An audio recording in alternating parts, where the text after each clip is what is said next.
ليلة أبي الفضل العباس، وسمي أبي الفضل العباس باب الحوائج إلى الله.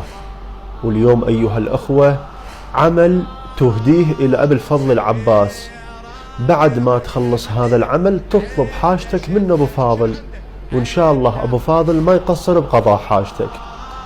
شنو هذا العمل؟ أولا صلاة الحاجة ركعتين، في كل ركعة فاتحة الكتاب مرة وأي سورة، وقتها مفتوح أيها الأخوة بدون لا أذان ولا إقامة، النية التقرب إلى الله. بعد ما تخلص هاي الركعتين اللي هي صلاة الحاجة، سبح بتسبيح السيدة الزهراء سلام الله عليها، وتهديه إلى مولاي أبي الفضل العباس.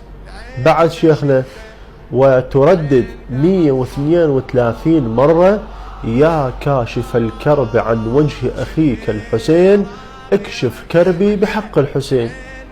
أين أصحاب الحوائج؟